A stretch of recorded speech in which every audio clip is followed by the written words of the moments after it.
जय हिंद मेरे जवान। यह आवाज़ है दीवाने खास से सहनसा पंकज मिश्रा की। और मेरा कई जवान ने हमें मैसेज किया था, सर अंतर्राष्ट्रीय मुद्रा कोष पर एक वीडियो बनाइए। और हम अभी टेनिस खेल रहे थे और एकाएक याद आया कि हमारे जवान का मैसेज। हमारे जवान ने मैसेज किया कि अंतर्राष्ट्रीय मुद्रा कोष पर सर एग्जाम है, एक वीडियो चाहिए। लेकिन हम सभी का बात काट सकते हैं, लेकिन हम अपने जवान की बात को नहीं काट सकते। इसलिए आज सिर्फ बात होगी अंतर्राष्ट्रीय मुद्रा कोष की। देखें साहब, अंतर्राष्ट्रीय मुद्रा कोष को हम IMF कहते हैं। IMF का फुल फॉर्म होता है इंटरनेशनल मॉनेटरी फंड।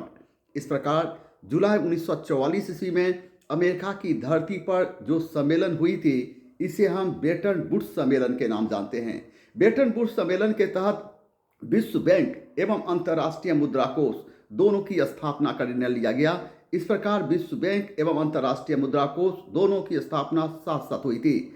लेकिन फिलहाल अंतर्राष्ट्रीय मुद्रा कोष की स्थापना 27 दिसंबर 1945 ईस्वी को अमेरिका की सरजमी पर हुई थी। अंतर्राष्ट्रीय मुद्रा कोष का मुख्यालय अमेरिका के वाशिंगटन DC में स्थित है।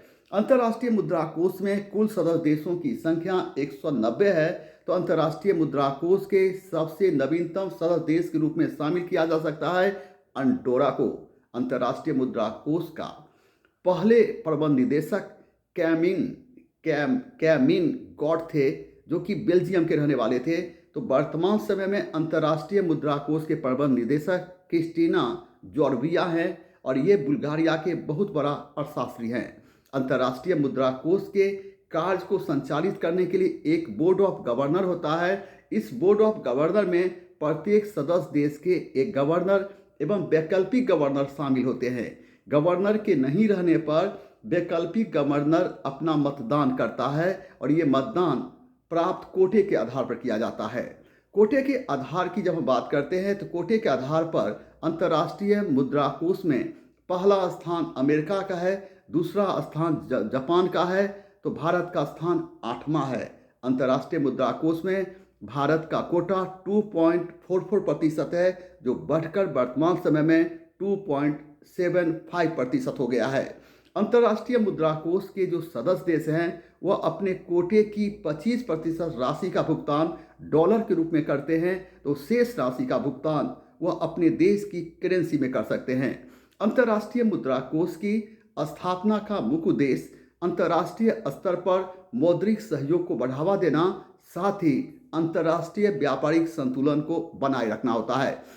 अंतर्राष्ट्रीय मुद्रा कोष में 1971 तक समस्त लेन देन डॉलर के आधार पर होते थे, लेकिन 1971 के बाद अंतर्राष्ट्रीय मुद्रा कोष में समस्त लेन देन और SDR के आधार पर होने लगा। SDR का फुल फॉर्म होता है स्पेशल ड्रॉइंग राइट।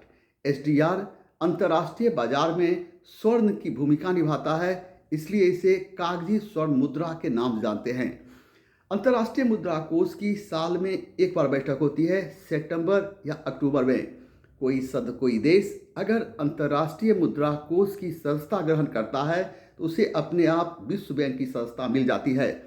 अगर कोई देश अंतर्राष्ट्रीय मुद्रा कोष की सदस्यता का त्याग करता है तो अपने आप उसे विश्व बैंक की सदस्यता समाप्त हो जाती है। लेकिन कोई देश अंतर्राष्ट्रीय मुद्रा कोष की सदस्यता त्याग करने के बाद भी विश्व बैंक की सदस्य बना रहना चाहता है तो इसके लिए 75% सदस्यों की सहमति होना आवश्यक है। भारत अंतर्राष्ट्रीय मुद्रा कोष एवं विश्व बैंक दोनों के संस्थापक देशों में से एक है।